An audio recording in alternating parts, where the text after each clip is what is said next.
कहानी की शुरुआत होती है साल 2035 में। इस समय तक इंसान पृथ्वी से दूर मंगल ग्रह पर कदम रख चुका है, लेकिन नासा के तीसरे मिशन एरिस 3 के दौरान एक खतरनाक हादसे में उस लाल ग्रह पर एक इंसान अकेला छूट जाता है। उसके पास न ऑक्सीजन, न खाना और न ही कोई मदद थी। था तो सिर्फ एक लाल बंजर ग्रह और जिंदा रहने का हौसला। द मार्शियन एक ऐसे ही एस्ट्रोनॉट की कहानी है जो हर हाल में जिंदा रहने की जंग लड़ता है। पर सवाल ये है कि क्या वो वापस पृथ्वी पर लौट पाएगा या हमेशा के लिए मंगल की मिट्टी में दफन हो जाएगा।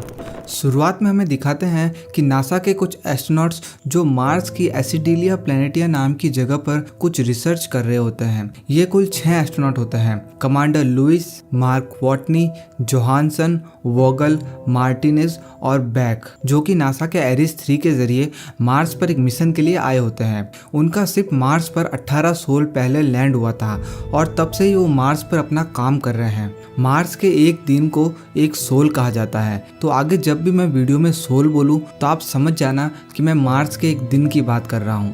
ये सभी हैप नाम की एक फैसिलिटी में रहते हैं जहां उनके लिए ऑक्सीजन, खाना, पानी आदि उपलब्ध है। सोल 19 को वे सभी एस्ट्रोनॉट एक आम दिन की तरह अपना काम कर रहे होते हैं, जिनमें इन्हें वहां पर मिट्टी के सैंपल्स लेने होते हैं। तभी उन्हें नासा से इंफॉर्मेशन मिलती है कि वहां कुछ ही देर में एक बहुत बड़ा तूफान आने वाला है और उन सबको अपना मिशन रद्द करना है और जितनी जल्दी हो सके अपने स्पेसक्राफ्ट में बैठकर यहाँ से निकलना होगा। मार्स से निकलने के लिए जिस स्पेसक्राफ्ट का यूज किया जाता है उसका नाम मेव होता है। इससे पहले कि वे लोग मेव तक पहुंचते तूफान आ जाता है। वे लोग जैसे तैसे मेव की तरफ बढ़ने लगते हैं।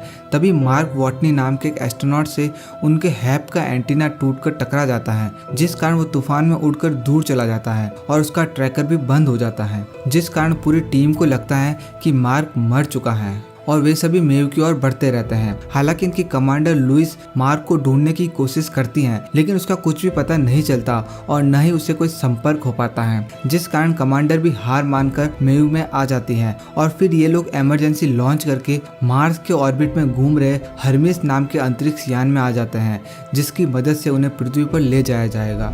लेकिन अगली सुबह मार्स पर तूफान शांत हो जाता है तो वहां पर दिखाते हैं कि मार्क वॉटनी अभी भी जिंदा है। उस एंटीना का तार उसके सूट को चीरते हुए उसके शरीर के अंदर घुस गया, लेकिन खून और तार ने मिलकर उसके सूट के प्रेशर को स्टेबल रखा और सूट से ऑक्सीजन को लीक होने से बचा लिया, जिस कारण उसकी जान बच गई।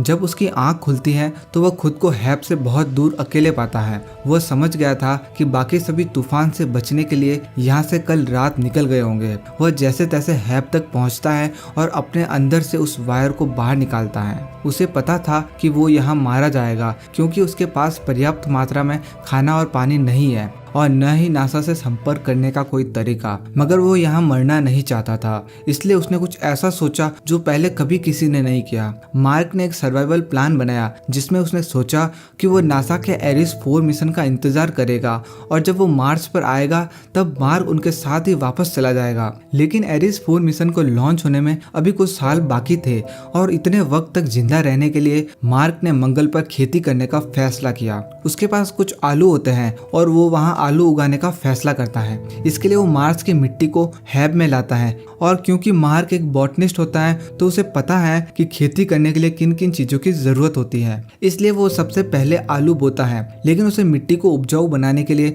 बहुत सारे पानी की जरूरत थी और मार्स पर पानी नहीं होता है। पर अच्छी खबर यह है कि उसे पता है कि पानी कैसे बनाया जाता है। हाइड्रोजन और ऑक्सीजन को मिलाकर उसे जलाने से पानी बनता है और इस काम को करने के लिए वॉटनी के पास सारे साधन होते हैं और वो पानी बनाना शुरू कर देता है। जब वो पहली बार कोशिश करता है तो कुछ कैलकुलेशन मिस्टेक हो जाने के कारण एक ब्लास्ट हो जाता है, लेकिन अगली बार वो हाइड्रोजन और ऑक्सीजन को मिलाकर जलाने में कामयाब हो जाता है और अब वहाँ पर पानी बनना शुरू हो जाता है। दरअसल इस तरीके से वाष्पीकरण होता है जिससे वहाँ पर पानी की छोटी छोटी बूंदें बनना शुरू हो जाती हैं और उसकी मिट्टी को जितने पानी की जरूरत होती है वहाँ पर पानी बन जाता है और कुछ ही दिनों के बाद वहाँ पर पहला पौधा अंकुरित होता है, जिसे देखकर मार्क बहुत खुश होता है। वहीं दूसरी तरफ पृथ्वी पर नासा द्वारा मीडिया को यह बता दिया जाता है कि मार्क वॉटनी अब इस दुनिया में नहीं रहे।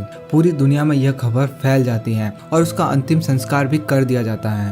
पर अगले दिन जब नासा की ऑपरेटर सैटेलाइट से मार्स के फोटोज देख रही होती है तो वो देखती है कि वहाँ पर उनके जो इक्विपमेंट थे वो एक जगह से दूसरी जगह पर शिफ्ट किए गए हैं वह तुरंत मार्स प्रोग्राम के हेड विंसेंट कपूर को बुलाती हैं और बताती हैं कि सोलर पैनल्स को साफ किया गया है, साथ ही रोवर को उसकी जगह से हटाया गया है। यह सुनकर उसे यकीन हो जाता है कि मार्क अभी भी जिंदा है। वो ये बात नासा के डायरेक्टर टेडी सैंडर्स को भी बताता है। वे सभी ये फैसला करते हैं कि इस खबर को मीडिया को बता देंगे, लेकिन हर्मीस में पृथ्वी पर आ रहे बाकी क्रू को इसकी जानकारी नहीं दी जाएगी, ताकि उन्हें दुख ना हो और वे इस गिल्ट में ना रहे कि उन्होंने मार्क को मंगल पर मरने के लिए अकेला छोड़ दिया।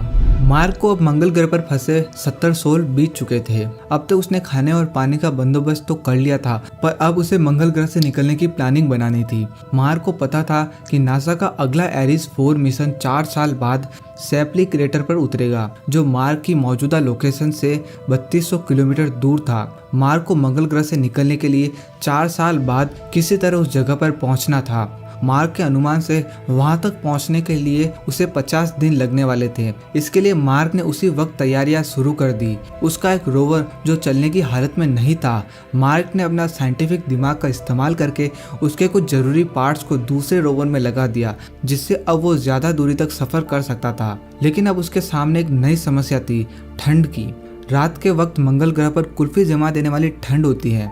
इसका हल निकालने के लिए मार्क ने उस न्यूक्लियर बैटरी को जमीन से खोदकर बाहर निकाला, जिसे मंगल पर पहुंचते ही उसकी टीम ने जमीन में दफना दिया था, क्योंकि अगर गलती से भी बैटरी को कोई नुकसान पहुंचा तो उसे रेडिएशन निकलेगी और उसके संपर्क में आने वाला हर इंसान परलोक सिधार जाएगा। हालांकि मार्क ने जोखिम उठाते हुए सावधानी से उसे अपने रोवर में लटका दिया, जिससे उस बैटरी से निकलने वाली हीट से उसकी ठंड की समस्या दूर हो गई। उधर पृथ्वी पर मार्क को बचाने के लिए नासा ने कोशिश शुरू कर दी। उन्होंने JPL यानी जेट प्रपल्सन लेबोरेटरी, जो नासा के लिए प्रोब और स्पेसशिप बनाने का काम करती है, उन्हें 3 महीने के अंदर प्रोब बनाने का मुश्किल काम सौंपा। JPL के डायरेक्टर ब्रूस और उसकी टीम पर बड़ा दबाव आ चुका था, क्योंकि आमतौर पर किसी भी प्रोब को बनाने में उन्हें 6 महीने का समय लगता है। नासा का प्लान ये था कि इस प्रोब के जरिए पहले वो मार्क के लिए 4 साल तक जिंदा रहने के लिए सारे ज़रूरी सामान भेजेंगे। फिर 4 साल बाद एरिस 4 की टीम मंगल पर उतरेगी तो वो मार्क को भी अपने साथ वापस ले आएंगे। इस तरह JPL की टीम भी प्रोब बनाने में जुट गई। वहीं टेडी सैंडर्स ने कम्युनिकेशन इंजीनियर मिंडी को भी सैटेलाइट्स के जरिए मार्क की हर गतिविधि पर नज़र बनाए रखने का पूरा अधिकार सौंप दिया। उधर दूसरी ओर मार्क के बोए हुए आलू की फसल अब तैयार हो चुकी थी। मार्क ने बड़े आलू को खाने के लिए रख लिया और छोटे आलू को फिर से बो दिया। इस तरह मार्क अपने खाने का इंतजाम करता जा रहा था। लेकिन मार्क जानता था कि जब तक वह नासा से बातचीत करने का कोई जरिया ढूंढ नहीं लेता, तब तक उसकी सारी कोशिशें बेकार हैं। बहुत दिन सोचने के बाद उसे कुछ याद आया। वह उसी वक्त अपने रोवर में बैठकर किसी अनजान सफर पर निकल गया। यह देखकर उस पर नजर रख रहे मिंडी और कपूर असमंजस में पड़ गए, क्योंकि मार्क 13 दिनों से लगातार किसी अनजान दिशा की ओर बढ़ता जा रहा था। उन्हें समझ नहीं आ रहा था कि मार्क आखिर कहाँ जा रहा है। लेकिन तभी कपूर के दिमाग की बत्ती जली। उसने जब क्रेटर के नक्शे पर मार्क के बढ़ने की दिशा को आउटलाइन किया तो उसे समझ आ गया कि मार्क उस पाथफाइंडर रोवर की ओर बढ़ रहा है, जिसे 1996 में नासा ने मंगल ग्रह पर उतारा था। उस पाथफाइंडर का काम था मार्स पर रहकर वहां की मिट्टी की मैग्नेटिक प्रॉपर्टीज और वातावरण से संबंधित जानकारी को नासा तक पहुंचाना।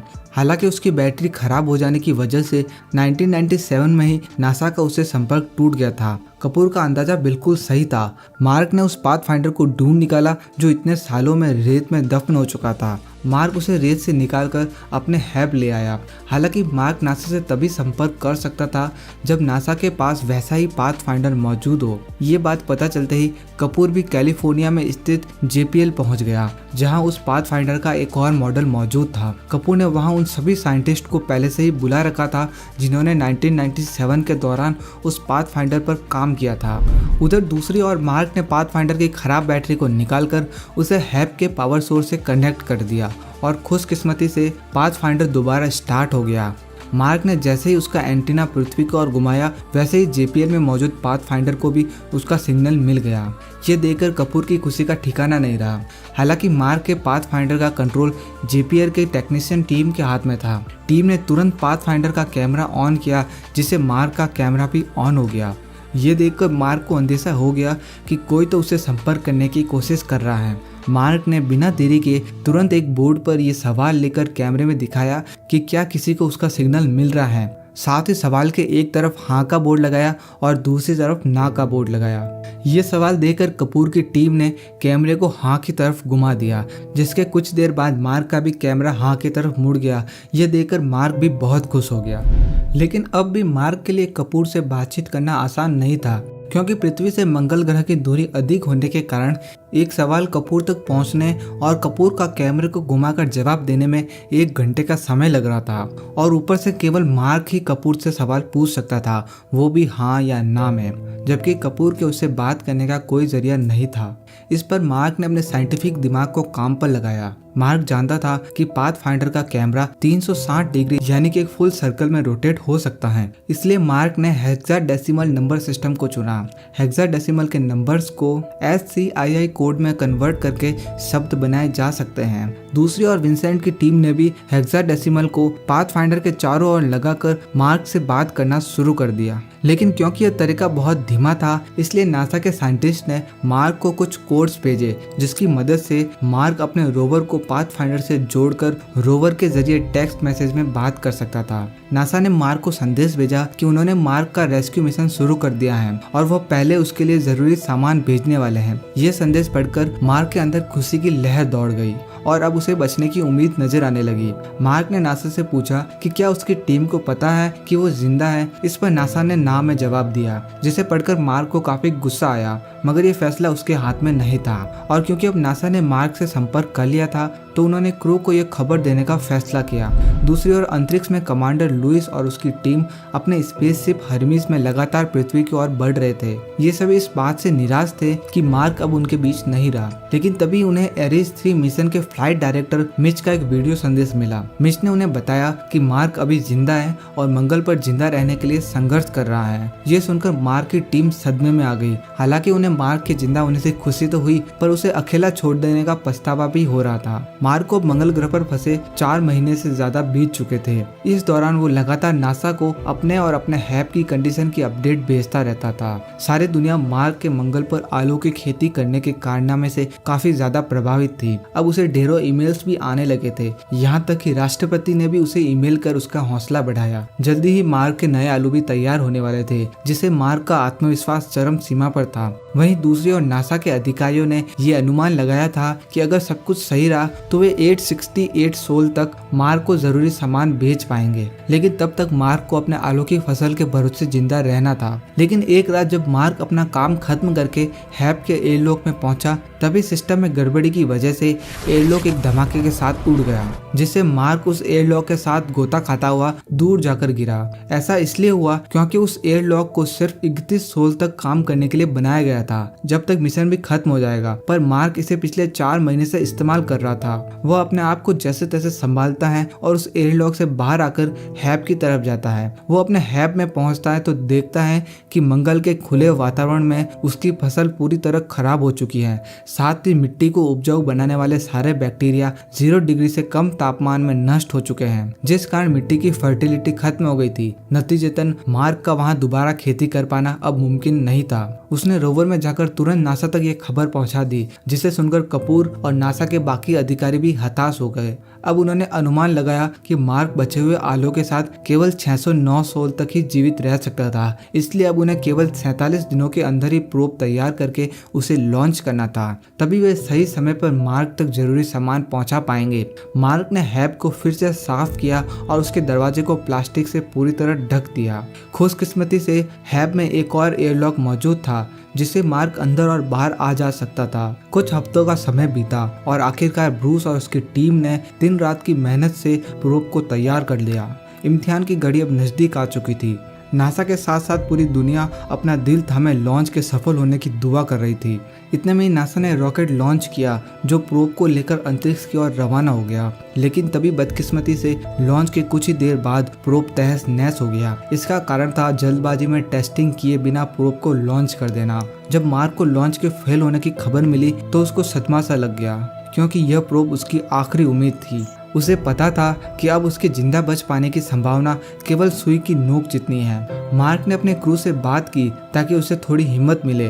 उसने कमांडर लुइस को मैसेज किया कि अगर वो मर जाए तो लुइस उसके माता पिता को बताए कि उसके बेटे की मौत के पीछे एक बड़ा और नेक मकसद था। हालांकि मार्क ने अभी तक हार नहीं मानी थी, बल्कि वो हर हालात के लिए खुद को तैयार कर रहा था। दूसरी तरफ पृथ्वी पर चीन की स्पेस एजेंसी के चीफ साइंटिस्ट और डेप्यूटी चीफ साइंटिस्ट टीवी पर मार्क के रेस्क्यू मिशन फेल होने की खबर देख रहे थे। हालांकि नासा ने इसके लिए अब तक किसी से कोई मदद नहीं मांगी थी, पर उन्हें पता था कि नासा का मार्क को बचा पाना संभव नहीं है। इसलिए इंसानियत के नाते उन्होंने मदद का हाथ बढ़ाया। उनके पास एक रॉकेट पहले से तैयार था जिसे वे वीनस और मर्क्यूरी के ऑर्बिट में भेजने वाले थे। उन्होंने अपना मिशन कैंसिल करके नासा को वो बूस्टर देने का फैसला किया। ये खबर सुनते ही नासा की टीम एक बार फिर नई उम्मीद के साथ मार्क को बचाने के अभियान में जुट गई। इस बार ब्रूस और उसकी टीम पर 28 दिनों में ही प्रोब को बनाने की चुनौती रख दी गई, जहां एक और सारे वैज्ञानिक इस नामुमकिन काम को मुमकिन बनाने की जद्दोजहद में लगे थे। वहीं उनके बीच एक ऐसा वैज्ञानिक था जो दुनिया से परे सोच रखता था। वो था एस्ट्रोडायनेमिक्स यानी खगोल गतिकी का एक जीनियस रिच पर्नेल, जो कई दिनों से मार्क को मंगल से वापस लाने के अपने प्लान पर काम कर रहा था। आखिर में रिच ने जब अपना प्लान नासा के सुपर कंप्यूटर में परखा तो उसका प्लान कारगर साबित हुआ। रिच उसी वक्त कपूर से मिलने नासा के स्पेस सेंटर पहुंच गया और वहां अपना प्लान समझाया, जिसके बाद कपूर ने तुरंत नासा के अधिकारियों की एक मीटिंग बुलाई। रिच ने मीटिंग में बताया कि जो हर्मीस इस वक्त धरती की ओर आ रहा है, अगर उसकी गति को और बढ़ा दिया जाए और जब हर्मीस धरती के पास आए तब हम रॉकेट की मदद से उसके पास प्रोब के जरिए जरूरी सामान भेज देंगे, जिसे लेने के बाद उसे पृथ्वी के गुरुत्वाकर्षण बल की सहायता से दुगनी रफ्तार से वापस मार्स की तरफ भेज दिया जाएगा और यह मंगल पर पहुंचकर उसका चक्कर लगाएगा। तब मार्क एरिस 4 के मेव में बैठकर मंगल के ऑर्बिट तक आ जाएगा। दरअसल नासा को मंगल ग्रह पर हर मिशन के दौरान भारी मात्रा में सामान की जरूरत होती है, जिसे वो मंगल ग्रह पर एक साथ नहीं भेज सकते। इसलिए उन्होंने एरिस मिशन में लगने वाले मेव रॉकेट को पहले से ही मंगल पर उतार दिया था। अब प्लान ये था कि हर्मीस मंगल के ऑर्बिट में पहुंचेगा तो उसी वक्त मार्क को भी मेव में बैठकर मंगल के ऑर्बिट में जाना होगा, जहां से लुइस और उसकी टीम मार्क को हर्मीस में ले आएंगे और फिर हर्मीस में बैठकर मार्क बाकी क्रू के साथ सीधा पृथ्वी पर आ जाएगा। हालांकि रिच का प्लान कारगर तो था, लेकिन टेडी सैंडर्स मार्क को बचाने के लिए लुइस और उसकी टीम को खतरे में नहीं डाल सकता था, इसलिए वो पुराने तरीके से ही काम जारी रखने का फैसला करता है। लेकिन एरिस 3 के मिशन डायरेक्टर मिच को यह फैसला लुइस और उसकी टीम पर छोड़ देना उचित लग रहा था, इसलिए उन्होंने अपनी नौकरी को खतरे में डालते हुए लुइस और उसकी टीम को एक सीक्रेट मैसेज भेजकर उन्हें रिच के प्लान के बारे में सब बता दिया। अब ये फैसला उन्हें करना था कि वे अंतरिक्ष में 29 महीने और बिताकर मार्क को बचाएंगे या अपनी जान के बारे में सोचकर घर वापस लौट आएंगे। इस पर वे सभी मार्क को मंगल से वापस लाने पर सहमत हुए। हालांकि ऐसा करने से वे नासा के खिलाफ जा रहे थे, जिससे नासा में उन सबका करियर खत्म हो सकता था। लेकिन मार्क को बचाने के लिए उन्होंने अपना करियर और अपनी जान दोनों को दांव पर लगा दिया और एक उत्साह के साथ मार्क के रेस्क्यू मिशन पर निकल पड़े। जल्दी इसका पता नासा के डायरेक्टर टेडी सैंडर्स को भी चल गया। अब क्योंकि एस्ट्रोनॉट्स को रोकना उसके हाथ में नहीं था, तो उन्होंने मीडिया में यह ऐलान किया कि नासा ने मार्क को लाने के लिए एस्ट्रोनॉट्स को फिर से मंगल पर भेज दिया। साथ ही उन्होंने मिच को अकेले में बुलाकर मिशन खत्म होने के बाद अपना इस्तीफा देने के लिए भी कहा। लेकिन सैंडर्स भी चाहता था कि सभी एस्ट्रोनॉट सुरक्षित लौट आए, इसलिए जाते जाते उन्होंने मिच से इस मिशन को अच्छे से पूरा करने के लिए कहा। उधर दूसरी तरफ मार्क जियोलॉजिकल रिसर्च को पूरा करने में लग जाता है, जिसके लिए वो लोग मंगल पर आए थे। हालांकि उसे अपनी पूरी टीम का काम अकेले ही करना पड़ रहा था, लेकिन वो हंसते मुस्कुराते हुए उन पलों को कैमरे में सजो रहा था। इसी बीच मार्क को पता चलता है कि उसकी टीम उसे लेने मंगल पर आने वाली है। लुइस ने मार्क को अपना प्लान समझा दिया। प्लान समझने के बाद मार्क काम पर लग गया। उसे आज से 200 दिन बाद वहां से 3200 किलोमीटर दूर मौजूद सैपली क्रेटर के लंबे सफर पर निकलना था, जिसमें उसे 50 दिन लगने वाले थे और 50 दिनों के लिए उसने अपने रोवर में पर्याप्त मात्रा में खाना, पानी और ऑक्सीजन की जरूरत थी। इस पर नासा के वैज्ञानिकों ने मार्क को अपने रोवर पर वाटर रिक्लेमर और ऑक्सीजनेटर को फिट करने की तरकीब बतलाई, जिसे फॉलो करके उसने अपने रोवर को 50 दिनों के लंबे सफर के लिए तैयार किया। इस तरह कुछ दिनों के बाद हर्मीस पृथ्वी के करीब पहुंच गया। उसी वक्त नासा भी चीन के रॉकेट की मदद से हर्मीस पर जरूरी सामान से भरा प्रोब भेजने में कामयाब हो गया। गया और लुइस और उसकी टीम एक बार फिर मंगल की तरफ रवाना हो गए। वक्त गुजरता चला गया और 7 महीने बीत गए। इस दौरान मार्क ने खाना और पानी जितना हो सके बचाने की कोशिश की। नतीजतन वो दुबला पतला और कमजोर हो गया था, लेकिन बावजूद इसके मार्क का हौसला जरा भी डगमगाया नहीं था। आज ही वो दिन था जब उसे लंबे सफर पर निकलना था। मार्क ने इतने दिन तक उसे बचाए रखने के लिए हैब और बाकी चीजों को धन्यवाद किया और उन्हें गुड बाय कहकर अपने सफर पर निकल पड़ा। मार्क को अपने सफर के दौरान 13 घंटे सोलर पैनल से बैटरी को चार्ज करने के लिए रुकना पड़ता था। इस दौरान वो आराम कर लेता और दिन ढलते ही फिर से सफर शुरू कर देता। मार्क मंगल पर जहाँ भी जाता वहाँ कदम रखने वाला वो पहला इंसान बन जाता। इसी जज्बे ने मार्क के मनोबल को गिरने नहीं दिया, लेकिन तभी नासा ने उसे एक और बड़ा झटका दिया। दरअसल ब्रूस के मुताबिक हर्मीज स्पेसक्राफ्ट में इतना ईंधन नहीं बचा कि वो मंगल ग्रह के ऑर्बिट में जाकर वापस लौट सके, यानी कि मंगल के करीब पहुंचकर हर्मीज अपनी स्पीड को कम नहीं कर सकता था। साथ ही मार्क जिस मेव में जाने वाला था वो भी इतना भारी था कि उसका मंगल ग्रह के ऑर्बिट से बाहर निकल पाना मुमकिन नहीं था। मेव बनाया ही सिर्फ मंगल के ऑर्बिट तक पहुंचने के लिए था, इसलिए नासा ने मार्क को मेव के सारे सामान और उसके पुर्जे निकालकर उसे हल्का करने के लिए कहा, ताकि वो मंगल के ऑर्बिट से निकलकर हर्मीज के बराबर की स्पीड पकड़ सके और हर्मीज से ज्यादा करीब पहुंच सके। आखिरकार एक लंबे सफर के बाद मार्क तय समय में मेव तक पहुंच गया। उसने नासा के कहे मुताबिक मेव से वो सारे सामान निकाल फेंके जिसकी जरूरत नहीं थी, यहाँ तक कि मेव की खिड़की, ऊपर का 400 किलो का एयरलॉक और साथ ही सारे कंट्रोल पैनल्स और कम्युनिकेशन सिस्टम भी, क्योंकि अब मेव का कंट्रोल मार्क के हाथ में नहीं था, बल्कि उसका कंट्रोल क्रू के एक सदस्य मार्टिनेज के पास था, जो उसे हर्मीज से कंट्रोल करने वाला था। मार्क को बस स्पेस सूट पहनकर बैठे रहना था। अब मेव में खिड़की और छत नहीं थी, तो मंगल के वायुमंडलीय दबाव से बचने के लिए नासा के कहे अनुसार मार्क ने मेव के ऊपरी हिस्से को पैराशूट से ढक दिया। क्योंकि मंगल ग्रह का वायुमंडल पृथ्वी के मुकाबले काफी पतला होता है, इसलिए नासा ने अनुमान लगाया कि प्लास्टिक या पैराशूट इतना दबाव झेल सकता है। इसी तरह कुछ वक्त बाद हर्मीज भी अपने तय समय पर मंगल ग्रह के करीब पहुंच गया। कमांडर लुइस और उसकी टीम अपने प्लान के साथ मार्क को वापस लाने के लिए तैयार थे। आखिरकार वो समय करीब आ ही गया जब मार्क हमेशा के लिए मंगल ग्रह को अलविदा कहने वाला था। मार्क ने अपना खाना खत्म किया और अपने रोवर को सम्मान पूर्वक गुड बाय कहकर मेव पर आ गया। हालांकि इस मिशन में नासा की टीम कैप्टन लुइस और मार्क की कोई मदद नहीं कर सकती थी, क्योंकि अत्यधिक दूरी होने के कारण नासा का कोई मैसेज मिलने में 24 मिनट का समय लगता था। अब तक सब कुछ प्लान के मुताबिक चल रहा था। फिर मार्टिनेज ने मेव को लॉन्च किया। मेव पूरी रफ्तार से उड़ता हुआ अंतरिक्ष की ओर बढ़ने लगा, लेकिन वो रफ्तार इतनी तेज थी कि पैराशूट मेव से अलग होकर उड़ गया, जिससे हवा का दबाव इतना अधिक बढ़ गया कि मार्क उसे सहन नहीं पाया और एकाएक बेहोश हो गया। हालांकि मेव वायुमंडल से बाहर आकर मंगल की परिक्रमा करने लगा था, लेकिन बदकिस्मती से हर्मीज से उसकी दूरी 68 किलोमीटर थी, जिससे लुइस का मार्क को अपनी शिप पर ला पाना नामुमकिन था। इस पर लुइस ने मार्टिनेज को हर्मीज का इंजन स्टार्ट करने को कहा और वे थ्रस्टर की मदद से हर्मीज को जितना हो सके मेव के करीब ले गए। पर उधर मार्क अब भी बेहोश पड़ा था। पृथ्वी पर भी सारे लोग लगातार उसकी सलामती की दुआ कर रहे थे। खुशकिस्मती से कुछ देर बाद मार्क को होश आ गया। मार्क की आवाज सुनकर लुइस और उसकी टीम को खुशी जरूर हुई, लेकिन उनकी मुसीबत अभी कम नहीं हुई थी, क्योंकि मेव और हर्मीज के घूमने की रफ्तार में 42 किलोमीटर पर सेकंड का फर्क था, जिससे अब भी मार्क को हर्मीज पर ला पाना नामुमकिन था। अगर वे हर्मीज के घूमने की रफ्तार को कम करके मेव की रफ्तार के बराबर ले आए तभी वे मार्क को पकड़कर हर्मीज पर ला सकते थे, लेकिन इसके लिए वे दोबारा हर्मीज का इंजन स्टार्ट नहीं कर सकते थे, क्योंकि उनके पास इतना ईंधन नहीं बचता कि वे वापस पृथ्वी पर लौट पाते। लेकिन इसी बीच लुइस को एक आइडिया आया। उसने अपने एक टीम मेंबर एलेक्स वोगल, जो कि एक केमिस्ट था, उसे शिप में मौजूद चीजों का इस्तेमाल करके एक बॉम्ब बनाने को कहा, जिसके बाद वोगल ने बॉम्ब बनाना शुरू किया। कुछ समय बाद वोगल ने बॉम्ब बनाकर तैयार कर दिया।